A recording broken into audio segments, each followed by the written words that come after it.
Hey guys, we are live with Spilling the Reality with Trisha and Kiley. So today we do have some updates from the feeds that happened last night for Big Brother, um, along with a few exciting clips from the show that we'll be sharing. So this is our first time doing that. So as we're going through the show, if we have some technical difficulties, just bear with us. But we're trying something new today. As we'll get through in the show, we want to show y'all some funny clips that happened from the feeds last night. So we're really excited to share those with you. All right, Kylie. So where we left off yesterday with the backyard opened up yesterday. Everyone's having fun.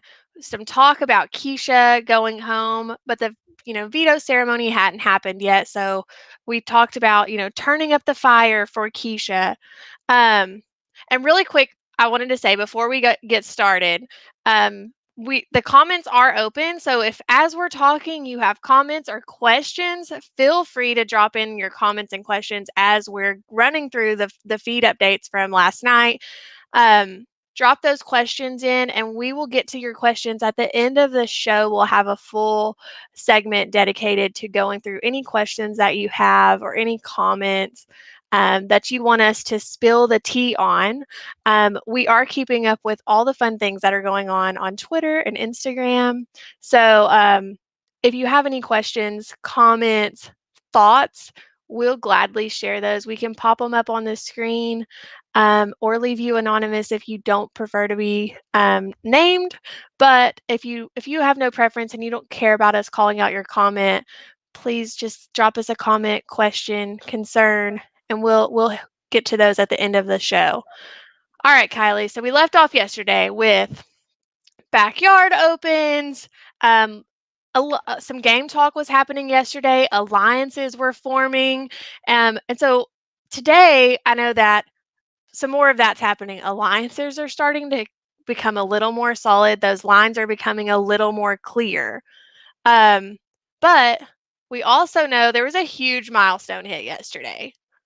Yes, so yesterday was Kaser's 40th birthday, and this is a big deal because when Kaser was in the Big Brother house for the first All Stars, he was actually evicted on his birthday. So he made the comment on the feeds that he was not going to be evicted on his birthday, so he was very excited about that. And along with being able to celebrate his birthday in the house, we also got a couple iconic lines from Janelle and Keisha that they're so famous for. And so we're going to share just a couple of those with y'all. Let me get those clips for you guys. Where did I put them? Um, well, first we'll share his cake first because I do have that one readily available for everyone.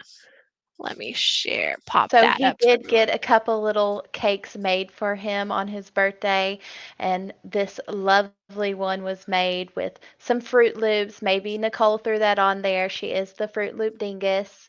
But then Janelle also spent some time making Kaser a birthday cake, so they made his day special, even though he didn't get maybe as much stuff as some of the house guests have gotten in the past, but still a better birthday than the last time he was on Big Brother. Definitely. So last time he was on Big Brother, he was actually voted out on his birthday. Hmm. So, yay, Kaser, hitting a milestone, having a birthday in the Big Brother house with Janelle and surviving. Not he's not on the block this week thanks Yeah. to the safety sweep. So that's Um, good news. for sure. I'm not that clip. I seem to have lost it. That's all right. Yay. So, anyways, we did get to hear Janelle's famous line of "What up, Kaser?" And so, just hearing that and having these flashbacks from 15 years ago when she said this the first time was really awesome. And so I think her giving that special shout out on his birthday was really great. And then, of course, Keisha with her most famous line of, anyone want cake? She managed to get that in yesterday too. And I know that there's a couple birthdays this year, like Danny's Mhm. birthday's coming up. So hopefully if Keisha's able to stick around, we're able to hear it. And if not, maybe they'll just give her a shout out when she's out of the house. Yeah. Speaking of Danny's birthday, I did see yesterday on the feeds as well that they got like some plant-based foods or some tofu. Mhm. Did you see that too? That where Tyler and Danny were like super excited to Yeah, go to the storage yeah. room and get, foods that they eat. They have been complaining about like the junk food in the house, and Danny has made comments like, "I don't eat this stuff. Like I don't eat this in regular life." Um, Mhm. so I'll be interested. I wonder if she eats cake. Yeah, that'll be interesting to see. Maybe she can Or have a vegan cake. I know that Tyler's been picking up all his little recipes from Angela, so maybe he can make her a vegan birthday cake. I don't know. yeah, I just prefer regular myself. So, yeah. Yeah, I like cake. It doesn't even have to be cooked. I'll eat it however. raw is fine. Just like the batter. In the bowl, on the Yeah. pan, I'll eat it however. Alright, so Kaser hit his milestone, survives his birthday in the Big Brother house with Janelle, and is not on the block, so we know Kaser's not going home. So claps for Kaser surviving week 1. But I would also like to call out that the timing's a little bit different this year. Normally, his birthday would be at the end of the season, so Or the don't middle. yeah, don't get it twisted that he normally goes home super early for those that Right. didn't watch his seasons. It's just the timing is a little bit different this season, with us starting the season at where we would normally be kind of getting close to wrapping it up. Yeah, So, I mean, right now would typically be like the next evicted might be like getting into jury. So yeah, we're gonna have our first eviction when we're usually at the midway point. So that's gonna be very interesting. for sure. Alright, so next thing, as we were moving into the feeds last night after Kaser's little birthday party, we're watching Memphis go around, and he seems to be copy and pasting as he's walking around the house. Yeah, so Memphis goes to Cody and he brings up the idea that he wants to have this 6-person alliance. And he kind of bounces around which people he wants to invite into the alliance. And it's one of those where Cody is going along with it, but doesn't necessarily seem like this is going to be his main thing. He's not contributing a whole lot to the conversation, but Memphis lays out that he wants to have this conversation and include different people in the alliance. So he's thinking Cody, Tyler, Memphis, Danny, Nicole Franzel, and Christmas. So first he goes to Tyler and out, in that little hangout spot outside of the HOH room. And he has this conversation with Tyler and he says, man, you're the first person that I'm talking to about this, but what do you think about this idea of a 6-person alliance? Because we're all very social, we can hold our own in competitions, and pitches the idea to him. And, of course, Tyler's going to be receptive to it and says, well, sure, that sounds great. And then he wraps up his conversation with Tyler. And like you said, copy and paste, he's got the same conversation with Nicole Franzel and talks about how this was the first person he's approaching and he doesn't know how Cody will be, but he wants to talk to everyone first before they bring it to Cody. And so we see him cycle through this same speech multiple times on the feeds. So he's just going around the house, copy paste to every single person, acting like this is the first time he's brought it up. And what are the house like? How are the house guests reacting? Like, has anyone? Because we kind of saw Paul do this in his season. Like he would have similar conversations with different people. And one of the faults of that season with the house guests was that they didn't go and communicate with each other. So no one ever knew that these conversations that Paul was having were copy and not paste. genuine. Yeah. Right. So, Um, has anyone caught on to that yet, or have we seen any talk about, like, so "Yeah, like, Memphis said the same thing to me." I don't think that they're really thinking that necessarily, but Memphis has been pretty clear that he's not going to stick his neck out for Keisha. So even though they've got this tie from their previous season, he is for sure not going to be rallying the troops to keep her.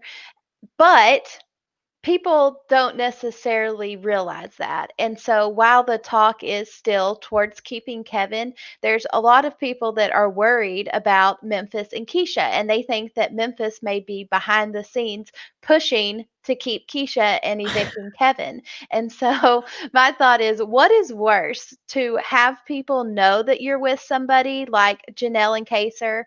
I mean, Kaser made it so obvious by saving Janelle. Like, there's no doubt about it. These two are a pair again. Or is it worse for people to think that you're together, like Memphis and Keisha, and You're to not not actually be together. working together? Yeah, I mean, that's tough because I feel like it could go really bad for Memphis, Mhm. like, next week. If we see Keisha go home this week, normally, once one person starts falling out of an alliance, we see this pattern where people in that alliance slowly just go back to back to back. So if Memphis can't prove his loyalty, I would be worried about him next week. That and Yeah. him not actually being loyal to Keisha, her outing him as like a disloyal player, that could look really bad for him too. If she got wind of this and was like, he was loyal to me, like I don't know why he voted me out, and that like went on this Keisha rampage, that Yeah, could that be bad that for could be him. interesting. And it's also interesting because one of the people that is most thinking that he is um, campaigning to keep Keisha is Danny. So one of these people that he's had this conversation with about being in this six-person alliance thinks that he is actively campaigning to keep Keisha. So it's an interesting dynamic.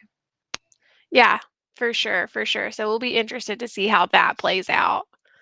Um, I was able to get to go back to Kesar really quick and his birthday. I was able to locate that clip. So let me pop it up on the screen for everyone to see. And I'll hit play here for it.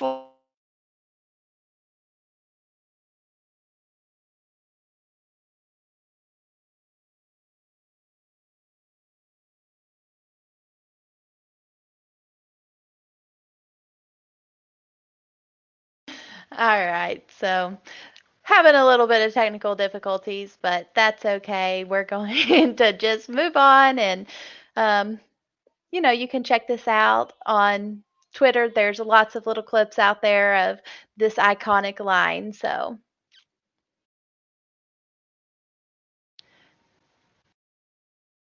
I can't hear you, Trisha. It auto muted me. I'm so sorry, guys. Yeah, so check out BB Clips for that fun clip on Twitter. All right, so moving into more in the feeds that happened last night. It's a very interesting topic. Yes, the beef with Nicole and Janelle. So, um, once again, Nicole Franzel is going to have one of her epic meltdowns where she goes on her daily rant of Janelle. And this one happens in the backyard. Christmas and Cody are out playing pool and enjoying it. And there's a big group in one of the bedrooms talking about Instagram and being influencers and some of the things that they get to promote. And Not in just one of the bedrooms. in the And bedroom the that Nicole and Kaser and Janelle are in. And even though it's not that late, Nicole is not having it. She is ready to she is ready to evict Janelle if she could. A one person eviction. homegirl is tired, Yeah. okay? She's tired, and I mean, in her defense, when I'm tired, I don't function that well either, and, I mean, maybe she's hungry too. I mean, she needs Yeah. Snickers. She needs to go get the Snickers off of Kaser's birthday cake maybe to feel a little bit better, but, yeah, Nicole wasn't having it. Let me. There, my mic is unmuted. Can you hear me? Yeah. Okay, awesome. So here's a little clip from that conversation as Nicole walks out into the backyard and is complaining about what's happening in her room as she's trying to sleep. I'm just tired. I just need to go to bed at like 10 o'clock. No, they swear they're like staying up so I can't get any sleep. She never has to wear a freaking costume. Couldn't even cannot carry my sausage for 2 seconds. Oh my God. All right, so if any of y'all are wondering which Nicole we're talking about, we are talking about Nicole Franzel and her continued obsession with Janelle. As you can hear, she is very upset because it is 10 o'clock and she wants to go to bed, and they are just staying up so that she can't get any sleep. And she's so upset because Janelle doesn't have to wear her star costume, and she's upset because she always had to carry her sausage from her previous season. And so it's just pretty ironic because if you know Nicole's history in Big Brother, she does like the showmances.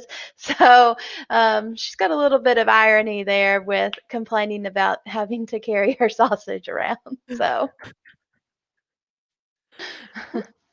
I wish we had a good graphic. Here's one. Let me pop this up for anyone who didn't catch her in her it was like a German Oktoberfest costume with a big sausage on a stick. Let me pop this up really quick. Where is it? Here we go.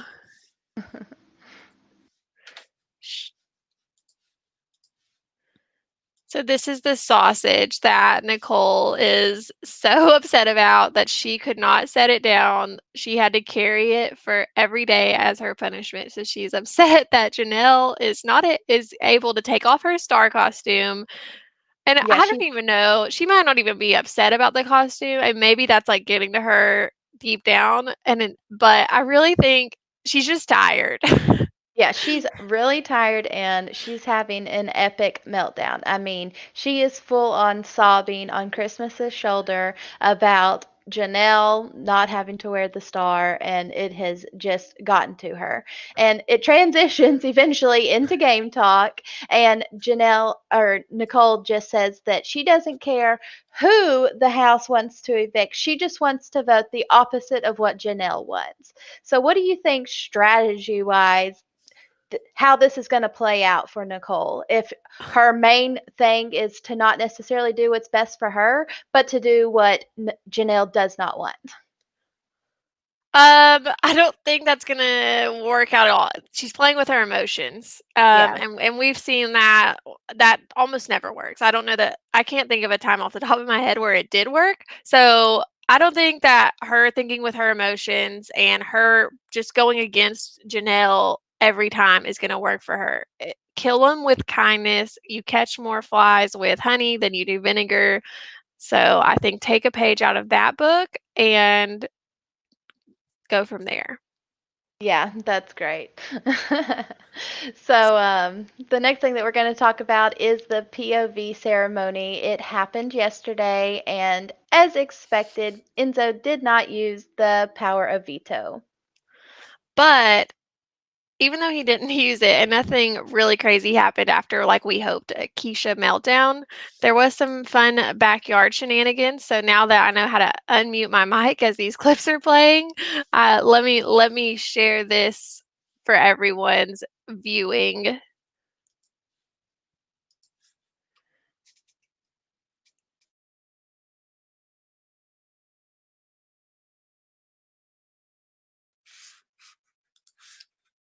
So Enzo, after power veto, walking around outside. Hilarious. Carol Baskin. Killed her? Yeah. Like, I gotta have So Enzo's giving the shout out to the Tiger King and making sure everyone knows that Carol Baskin killed her husband. Yeah, but so anyways, back to the veto ceremony. He doesn't use the power of veto, and even though people are definitely leaning towards evicting Kevin, I'm just a little bit worried that if they just don't come outright and say it, that somehow the vote is going to go into Keisha's favor and she's not going to be evicted and there's going to be some surprised people. We see Ian having a conversation with Nicole A where he's talking about he's not going to vote with the House. He's going to do what he thinks is best, and I think that's refreshing to hear. So, what are your thoughts? Where do you think the votes are going to fall? At this point, I still think Keisha will go home. I'm really hoping that the House gets it together and starts communicating. I still think Keisha's going to go home, but I don't. At this point, it doesn't look like it will be unanimous because, like you said, there's people that truly don't know what they're doing just based on conversations. Like Nicole Anthony really does think that people are voting out Keisha and is confused with these conversations with Ian. Right. So So when Ian's talking about he doesn't think that people are voting out Keisha and he may not agree with it, she's second guessing the other conversations that she's had, and now she's getting into her head and she's worried that there's this big alliance and that they're just trying to make her look stupid by being the only person to vote out Keisha and they're going to keep her and but in reality she has the right idea of what most people want, but their communication is just not open.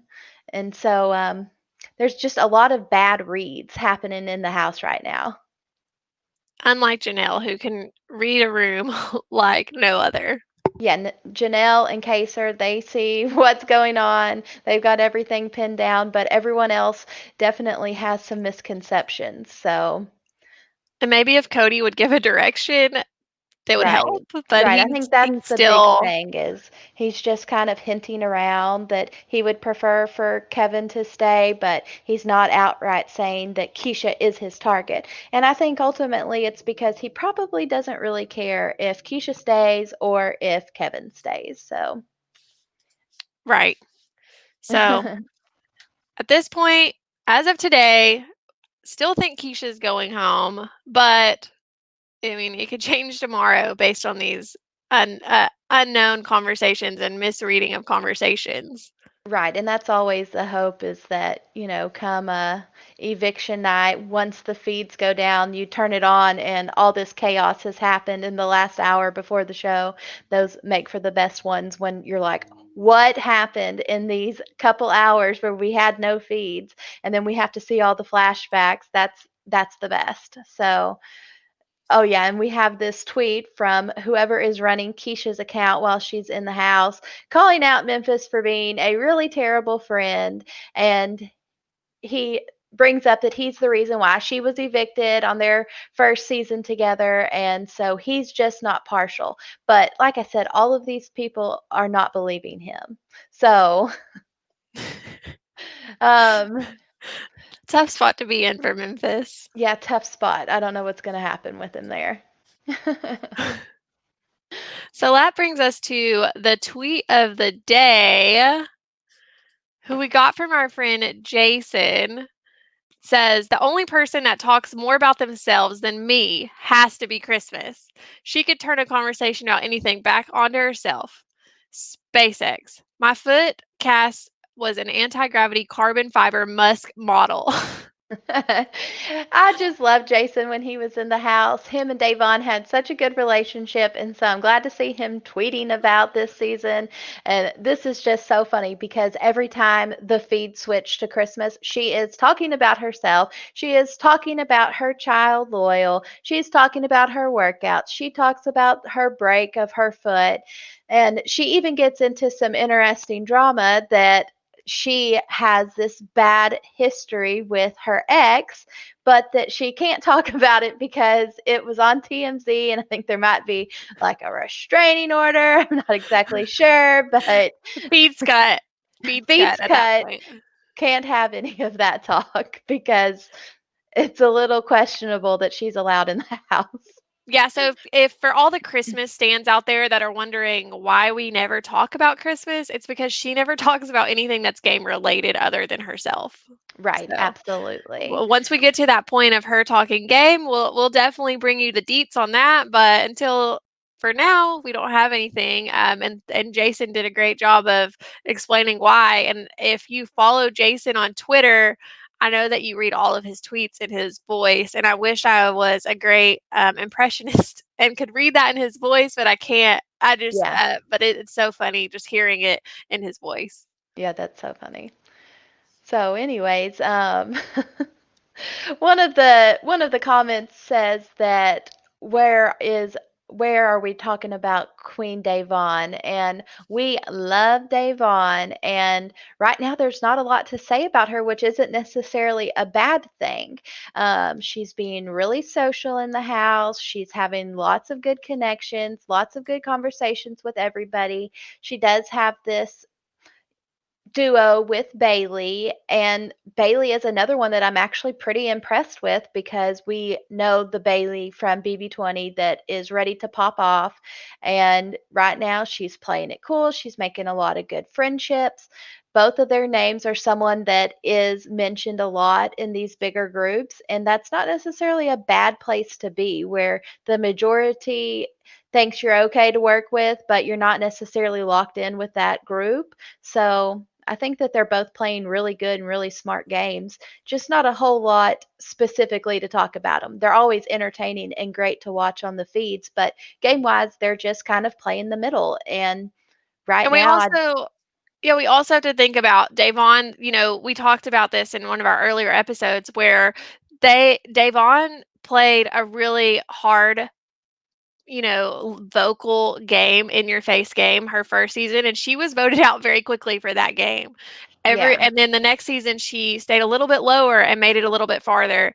And she talked about in her preseason how one of the things she would do is to try to keep her mouth shut. And she is doing a fantastic job of that right now. So for anyone that is a Davon stan like we are, that's what we want Davon to do. We want her to position herself, sit back, listen, and when the time comes for her to be loud, I have no doubt she'll do what she needs to do to stay in the Yeah, game. she'll turn it up when she needs to, but I think it's just interesting because, whenever we think about the super fans, we know that Nicole Anthony is a super fan. We know that Ian is a super fan, but I think that it's underestimated a little bit how much Davon likes Big Brother and how closely she has followed it through the years because she even talks about how she has a better connection with Kevin, but the fan in her wants to keep Keisha. And in a house when people can't even remember Keisha's name and they call her Sheila, I think it is interesting for Davon to have that connection with the past Big Brother. So,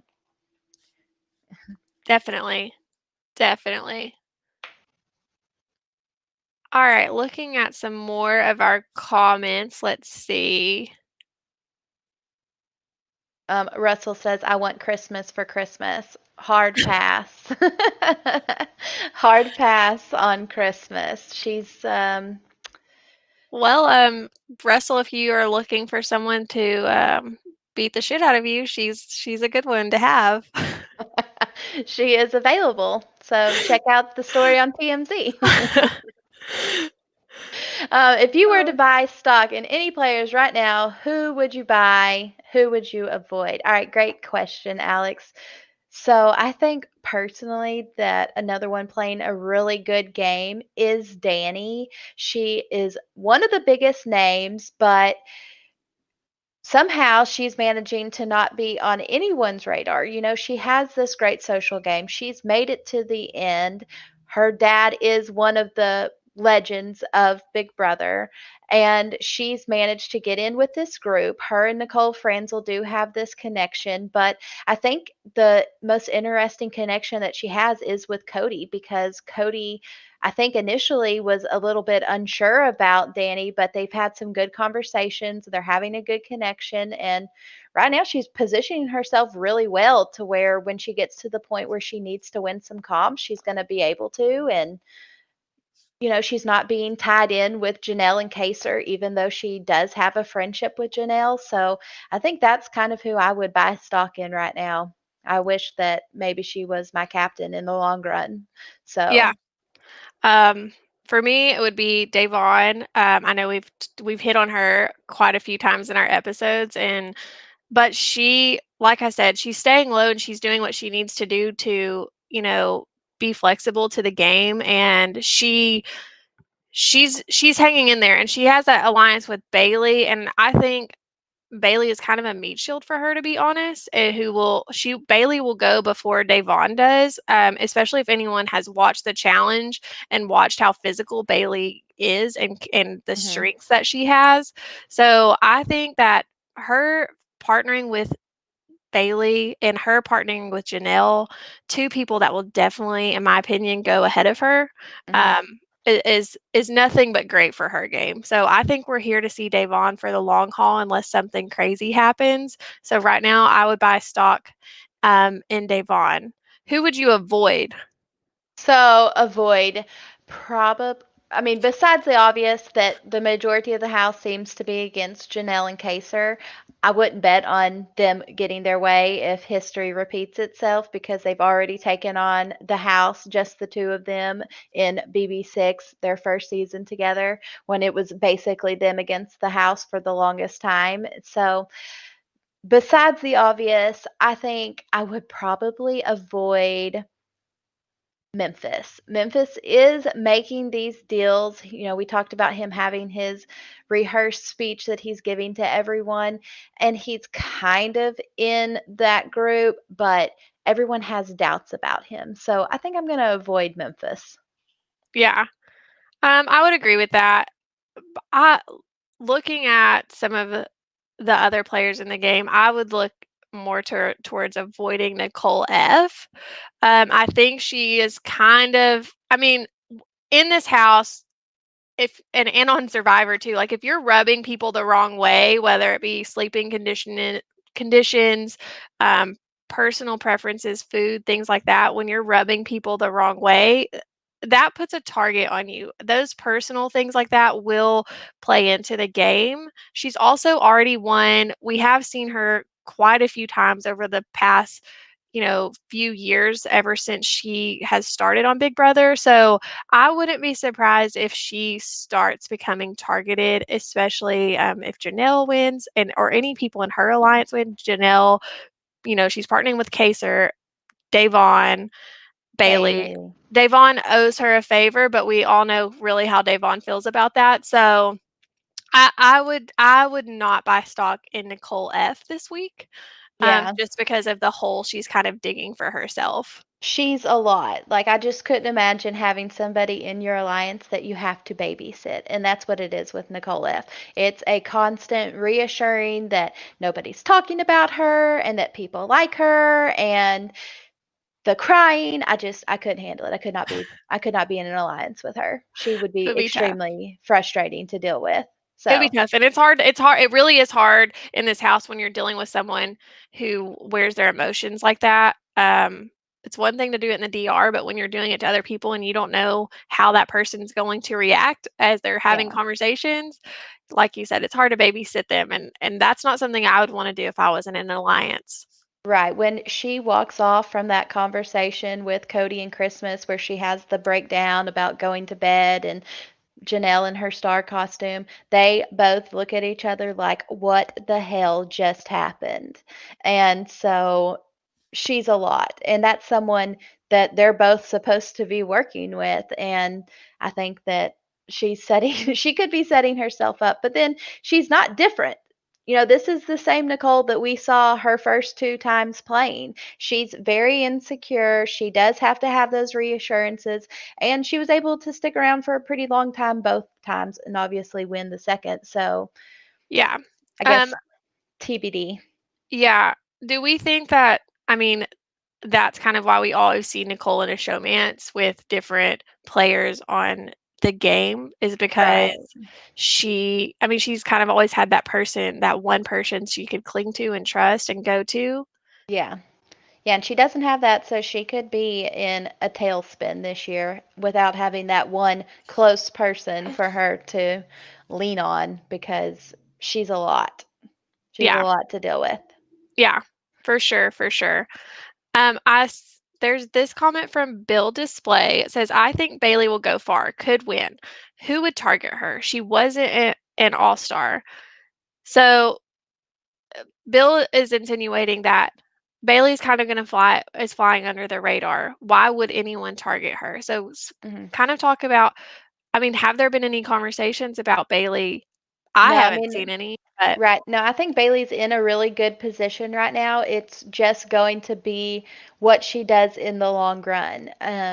We did reference her on the challenge, and she has this crazy, explosive argument with Casey Clark, the winner from BB20, and she did not bleed from the mouth in this conversation, in this argument, like she did in her one with Tyler, but she is still completely off the handle. And Bailey does make the final in the challenge, so she's capable of going far. But honestly, if there would have been any more time left to get rid of people, Bailey probably would have been targeted because of the blow up that she had with Casey. And so I think if Bailey can control her emotions, then there's a really good chance that she is going to go far. I think she's very social. I think she's athletic. I think she's intelligent. So she's got all the makings there. And I do think that people like her, but deep down, it's we in know there's a there. we know there is a tiger inside of there that can be unleashed at any moment. And so far, she's 2 for 2 on her 2 shows of completely exploding on somebody. So it's kind of a wait and see game. If she can continue on the path she's on, I think there's a really good chance that Bailey goes far. Yeah. Yeah, for sure. For anyone who watches the challenge or may not have seen the challenge, she says on there, and I quote, "I have two emotions. It's either I talk to you or I explode on you," pretty much. Or I don't talk to you or I explode on you. So she's either going to ignore you if she doesn't like you or she has a problem with you that gets to that tiger exploding point, or she's literally going to blow up on you. And you know, as the pressure is turned up and they're in this house longer and longer. I mean, they've only been in the house for 6 days now. So Yeah. we're still pretty early on. As that pressure's turned up and she's feeling mentally depleted and physically depleted, we could definitely see a blow up from Bailey as time goes on. Yeah. I agree. All right, guys. So that wraps up our show for today. Don't forget to check out our Instagram, which is RealiTEA, RealiTEA. Let me pop this up really quick for everyone to see, and there it goes. Our Twitter and IG are the same thing. So RealiTEA _ TRHS for the Russell Hand Show. And then also be sure to subscribe and comment so we know what to improve on, what we could do better at, what's doing great, what do you guys like, what do you guys want to see. So be sure to drop us some feedback in the comments, hit us with the like button, share with your friends so we can continue pushing this content out here for you guys. Again, check out our Instagram and Twitter where we're posting fun updates, fun memes, fun posts out there regularly throughout the day, as well as on our stories. So be sure to check those out, as well as following and subscribing to the Russell Hand Show YouTube page. All right, guys. So cheers to that. That is the reality for today. We will see you guys tomorrow at 12 o'clock Central Time for some lunchtime tea tomorrow. Bye, guys. Bye.